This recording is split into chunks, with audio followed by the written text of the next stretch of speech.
Sir, উনি আপনার অপেক্ষায় আছেন।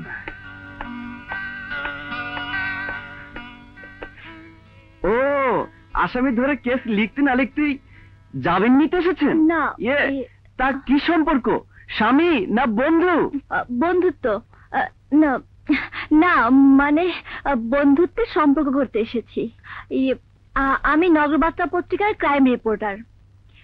এ এলাকার সন্ত্রাসীদের একটি তালিকার জন্য আপনার কাছে আসা। আপনার ধর্ম সন্ত্রাসীদের গ্রেফতার করা, আর আমার ধর্ম রিপোর্ট লেখা।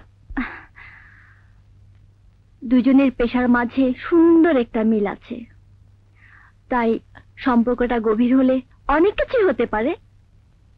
অনেক কিছু?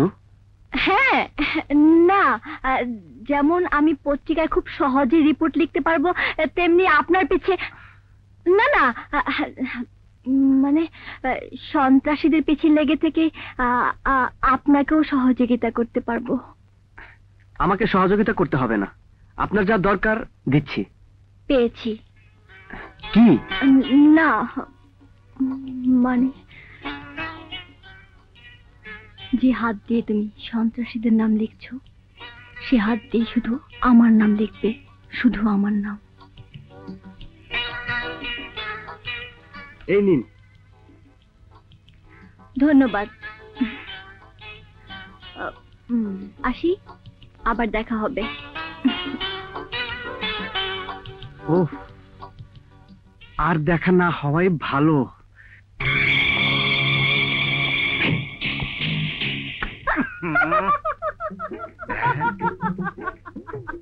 নায়িকা শাবানার মতো হাসি। কে হাসে?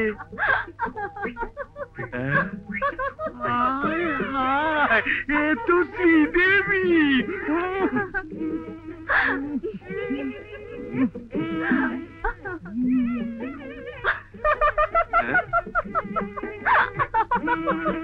কি ব্যাপার জান, অমন করে হাসছো কেন? ওই বেটা, তোর ঘরে কি মা বোন নেই?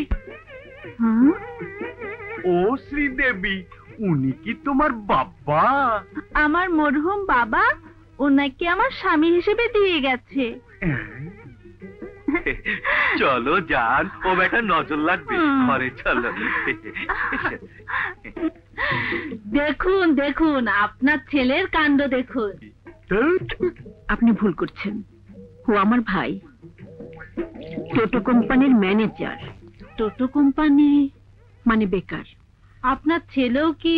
সে তো আরেক মহারথী, 3 থেকে 5 দিনের বেশি কোথাও চাকরি করতে পারে না। এবার বোধহয় খোদা ওর প্রতি রহম করেছেন, তাই 15 দিন হলো হোটেল ঢাকা ইন্টারন্যাশনালে চাকরি করছে।